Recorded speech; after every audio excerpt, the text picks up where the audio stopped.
अपने कान पकड़ लो तब ना तुम्हें घुमाएंगी। तुम नानी को बहुत मारते हो। जाओ, भैया भी नीचे है, भैया भी तभी घूमेगा जब नानी घुमाएगी।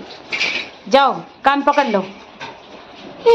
जाने दे अपने मिशन कंप्लीट करने दे इसको। जाओ नानी के कान पकड़ लो। ओ ना नानी के कान नहीं, अपने कान पकड़ ले नानी के सामने। जाओ, तुम मारते हो ना नानी को, कल रात को इतना पीट दिए थे। जाओ कान पकड़ लो अपने नानी के सामने। नानी भी भाव खा रही है। ए इधर गई, इधर जाओ नानी के सामने।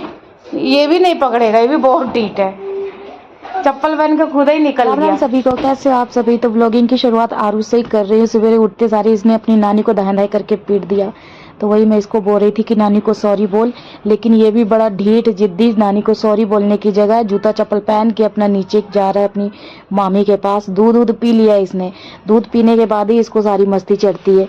तो अभी इसने पीट उठ लिया अच्छे से नानी को अपने, और उसके बाद नीचे जा रहा है। मैंने बोला सॉरी बोलने को, लेकिन इसने सॉरी नहीं बोला और ये अब नीचे जा रहा है। तो क्या था, अभी इसने तो बोलना नहीं है सॉरी, तो मैं अपना नहा धो के रेडी हो जाती हूँ। जब तक ये नीचे जाएगा अपना मौज मस्ती करेगा, ऊपर से मैं फिर नहा धो के रेडी हो जाऊंगी और अपने लिए खाने पीने का सामान भी बना लूंगी जो मैं डाइट में खाती हूँ। तो यहाँ पे मसूर और साबुत उड़द राजमा की दाल है, खीरा है, दही है और खूब सारी सब्जियों का ये मैंने बेसन का चीला बनाया हुआ है। 2 चीला है जो कि इनफ है, ये पूरे दिन का यही मेरा एक पहला मील होता है। उसके बाद मैं कुछ नहीं खाती हूँ। खाना होगा तो फल फ्रूट खा लिया, मखाने खा लिए, यही सब खाना होता है। 3 साढ़े 3 बजे का ये सीन है। गलियों से काफ़ी सारी रेड़ियाँ निकल रही थी, जिसमें से आपके सामने दिख रहा होगा काफ़ी सारे पकोड़े, हर नस्ल के पकोड़े रखे हैं, जैसे ब्रेड पकोड़ा और पता नहीं कौन कौन से पकोड़े हैं। ऊपर से तो देखने में काफ़ी अच्छे लजीज दिख रहे थे, खाने की इच्छा भी हो रही थी, लेकिन डाइट पे थी तो मैं खा नहीं पाऊंगी। और वैसे भी ये पता नहीं किस हिसाब से कैसे बनाया होगा, तो थोड़ा उसका भी घिना आ रहा था, लेकिन पकोड़े थे उसकी लालच थी।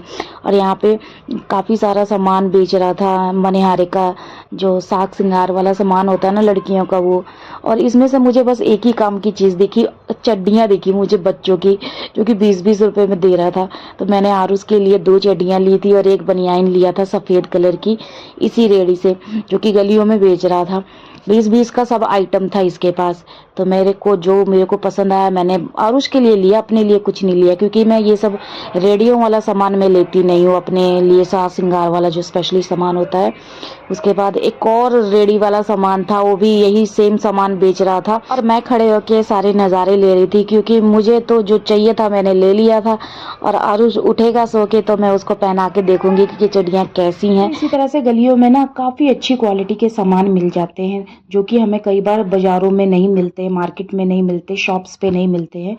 तो कम बजट में अच्छा क्वालिटी का सामान मिल जाता है, तो जिसको लेना होता है वो अपना लेता है। तो यहाँ पे आरुष सोया हुआ है, मैं सोच रही हूँ उठे ये, क्योंकि मैंने अपना काम खत्म ही कर लिया। कूलर की हवा पा रहा है, इसीलिए मस्त से नींद मार रहा है। देर रात तक सोएगा नहीं अगर दिन में सो लेता है तो। यहाँ पे मैं बैठी हुई थी, मैंने कहा जब तक ये सो रहा है चलो अपना फ्रूट्स खा लेते, नहीं तो ये खाने भी नहीं देता है और सारा गिरा देता है। तो अब उठ गया है तो मैंने कहा चलो अब दूध भी पिला देते। सारा बच्चा पार्टी जब एक साथ उठ जाते हैं ना, पूरे घर में आतंक मचाए होते हैं। तो मैंने कहा चलो पहले इसको दूध पिला देती हूँ, उसके बाद आगे जो करना होगा वो करूँगी।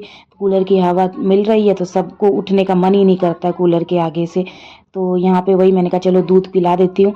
और आरुष को पीछे से छेड़ने में लगा हुआ है शिवांश। मैंने कहा मत छेड़, नहीं तो अभी मार देगा, तो फिर अभी पै तू भी करना शुरू कर देगा।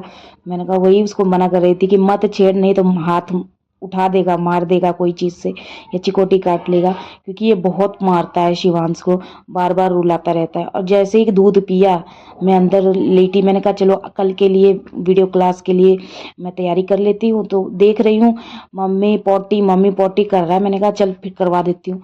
लेकिन करवाऊं क्या, ये पहले से ही करके बैठा हुआ था जगह जगह। घर से शुरुआत, मतलब अंदर जहाँ मैं सोती हूँ पूजा घर है, वहां से लेके पूरा आंगन प्रांगण तक इसने हग हग के नरक मचाया हुआ था।